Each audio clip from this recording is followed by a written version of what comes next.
दोस्तों, आपने तो सुना ही होगा कि सुख और दुख एक ही सिक्के के दो पहलू हैं। जिस प्रकार हमारे जीवन में सुख हमेशा के लिए नहीं ठहरता, ठीक उसी प्रकार हमारे जीवन में दुख भी हमेशा के लिए नहीं रहता और परिवर्तन ही संसार का नियम है। ठीक इसी प्रकार जो हमारे पास आज है, वह हमारे पास कल नहीं रहेगा और जो किसी और के पास है, वह भी उसके पास हमेशा के लिए नहीं रहेगा। दोस्तों, आज की ये कहानी इसी पर आधारित है। किसी नगरी में एक महान राजा रहा करता था। उस महल में उस राजा के पास किसी चीज की कोई कमी नहीं थी। सुख, धन संपत्ति, संपदा और यहां तक कि प्रजा भी उस राजा की जय जयकार करती थी। एक दिन राजा ने अपने महल में सभी विद्वान पंडित को एक साथ बुलाया और उनसे कहा, बताइए, क्या कोई ऐसा मंत्र है जो हर परिस्थिति में, हर स्थिति में, हर जगह, हर समय, हर खुशी में, हर दुख में, हर हार में और हर जीत में, लगभग हर प्रकार के सवाल में बस वही एक उत्तर काम आए।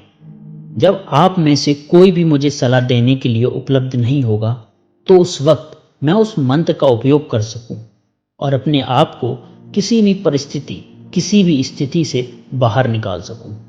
राजा का यह प्रश्न बड़ा ही पेचीदा था। यह प्रश्न सुनकर राज्य के सभी विद्वान पंडित सोच में पड़ गए, एक दूसरे से चर्चा करने लगे और यह चर्चा काफी लंबी चली। काफी सोच और काफी विचार करने के बाद उनमें से किसी को भी इसका कोई जवाब नहीं सूझा। राजा को इस बात पर बड़ा ही क्रोध आया। राजा ने कहा कि इस महल में कोई भी ऐसा व्यक्ति उपस्थित नहीं जो मेरे इस सवाल का जवाब दे सके। तभी वहां पर एक बूढ़ा व्यक्ति बैठा हुआ था। वह उठ खड़ा हुआ और उसने राजा से कहा, यहां पर इसका जवाब कोई नहीं दे सकता, लेकिन मैं एक ऐसे बुद्धा भिक्षु को जानता हूं जो तुम्हारे सवाल का जवाब अवश्य दे सकता है।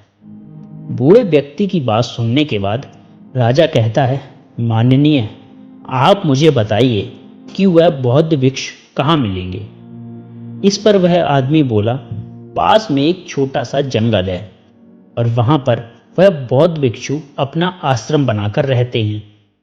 अगर आप चाहें तो मैं आपको वहां ले जा सकता हूं। वह राजा तुरंत उस भिक्षु से मिलने के लिए तैयार हो गया और वह राजा और बूढ़ा व्यक्ति जंगल में भिक्षु के आश्रम पर पहुंच जाते हैं। वहां पर पहुंचने के बाद बूढ़ा आदमी और राजा उन भिक्षु को प्रणाम करते हैं और उनसे कहते हैं कि क्या आप मेरे एक प्रश्न का जवाब दे सकते हैं। वह बौद्ध भिक्षु बहुत बड़े ज्ञानी थे। उनके पास जो कोई भी अपनी समस्या लेकर आता था, वहां से कभी भी खाली हाथ नहीं जाता था।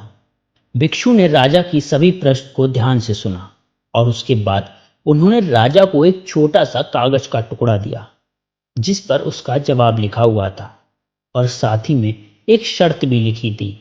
और उस शर्त में यह लिखा गया था कि हे राजन, इसे आप अभी नहीं देख सकते जब तक आपके ऊपर कोई अत्यधिक खतरा मंडरा रहा हो, जब आप खुद को अकेला पाएं, जब आपको कोई रास्ता नजर ना आए, जब आप अकेले पड़ जाएं और जब आपको यह लगने लगे कि अब मेरे पास और कोई भी उपाय नहीं बचा, तभी आप इस कागज को खोलकर पढ़ सकते हैं।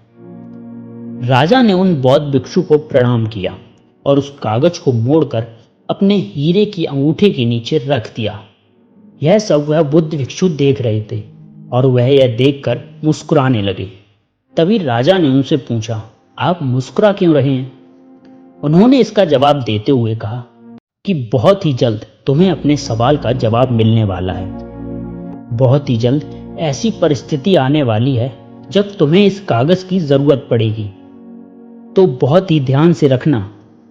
राजा ने उन्हें प्रणाम किया और फिर वहां से अपने महल की ओर लौट आए।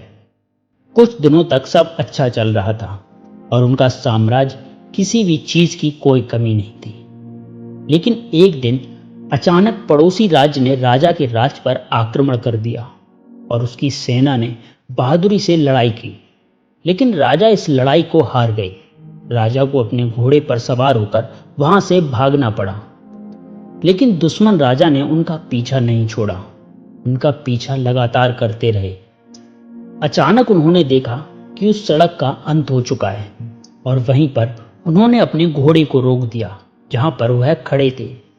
उन्होंने देखा कि वह सड़क नीचे की तरफ जा रही है और करीब 1000 फीट की गहराई पर पथरीली घाटी भी थी।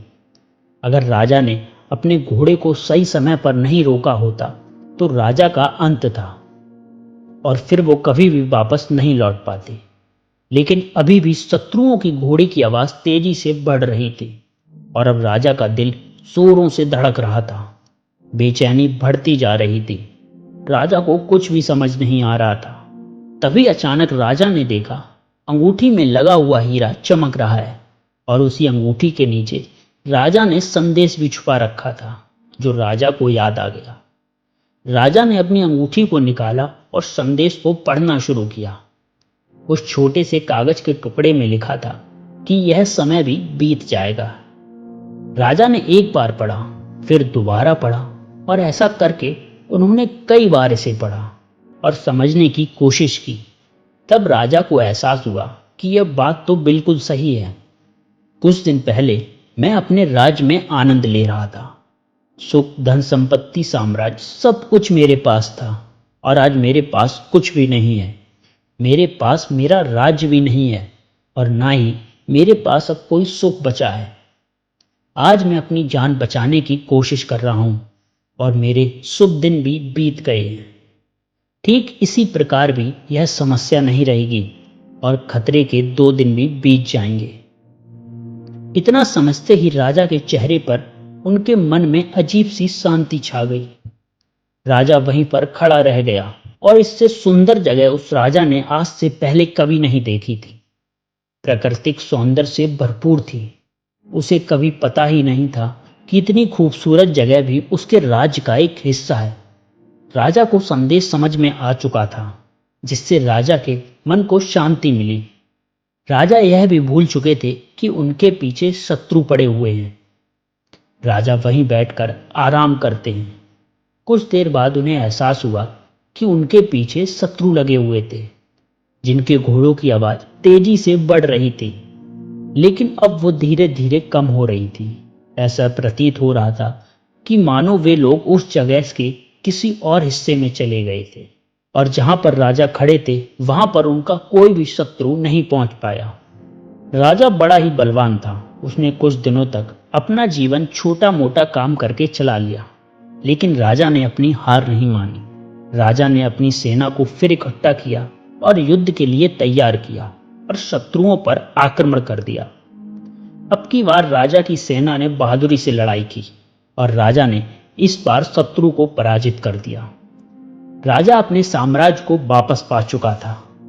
अब जीत के बाद साम्राज्य में लौट रहा था तो पूरी राजधानी में उसका स्वागत बहुत ही धूमधाम से किया जा रहा था।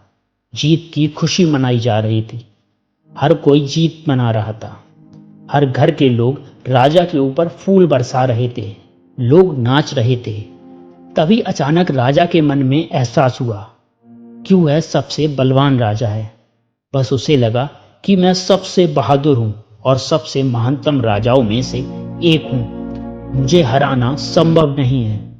इस तरह का स्वागत और सत्कार देखकर राजा के मन में अहंकार का उत्पन्न हो गया।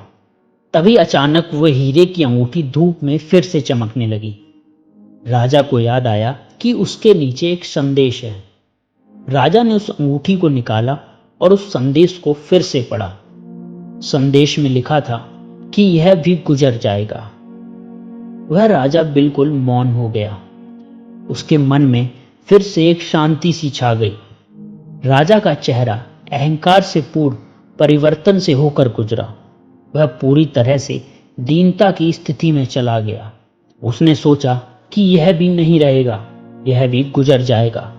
इसका मतलब कि हार मेरी नहीं है, जीत भी मेरी नहीं है। मैं तो केवल यह सब देखने वाला हूं। सब कुछ समय के साथ ऐसा ही बीतता जाता है और हम तो केवल इन सब के साक्षी हैं। हम देखने वाले हैं। जीवन आता है और जीवन चला जाता है। सुख आता है, सुख चला जाता है। दुख आता है, दुख भी चला जाता है। यह सब लम्हे यूं ही गुजर जाएंगे, इसीलिए मुझे इनका आशिक नहीं होना चाहिए। सबके साथ यदि हम अपने जीवन में देखें और चुपचाप उन सभी चीज़ों का मूल्यांकन करें तो हम पाएंगे यह समय भी गुजर जाएगा। अपने जीवन में खुशी के बारे में सोचो, दुख और हार के फलों के बारे में सोचो। क्या वे स्थायी थे? बिल्कुल नहीं। वे सब आए और चले गए। ठीक उसी प्रकार यह भी नहीं रहेगा और बीत जाएगा। समय इसी तरह से विस्तार चला जाता है। जीवन यूं ही गुजर जाता है। इस संसार में कुछ भी नहीं है, सब कुछ बदलता है। परिवर्तन के इस नियम को स्वीकार करो, इस पर अपने नजरिए से विचार करो। दोस्तों, हमारे जीवन में भी ऐसे कई पल आते हैं हम अपने जीवन में कभी भी जाने नहीं देना चाहते, लेकिन यह जीवन है, यह समय है, यह पल है जो कभी भी नहीं रुकते। जिस प्रकार हमारे जीवन में सुख आता है और चला जाता है, ठीक उसी प्रकार हमारे जीवन में दुख भी आता है और चला जाता है।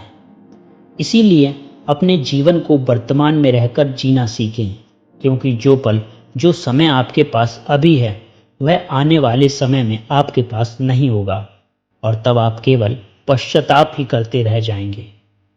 इससे अच्छा यह है कि वर्तमान में रहकर उन हर पलों को खुशी से जियो, जी भर के जियो, क्योंकि आने वाला समय कैसा होगा हम में से इसे कोई नहीं जानता। आने वाले समय में हम दुखी होंगे या फिर खुश, यह हमें कोई नहीं बता सकता।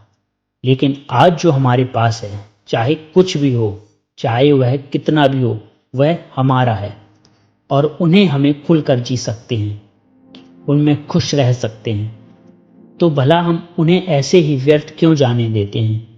क्या आपने कभी विचार किया है कि सुख और दुख एक ही सिक्के के दो पहलू हैं? यह कभी भी एक साथ नहीं रहेंगे। आप इस बदलाव के सिर्फ और सिर्फ एक साक्षी हैं। इसका अनुभव करो और समझो और अपने जीवन को हर खुशी से जियो।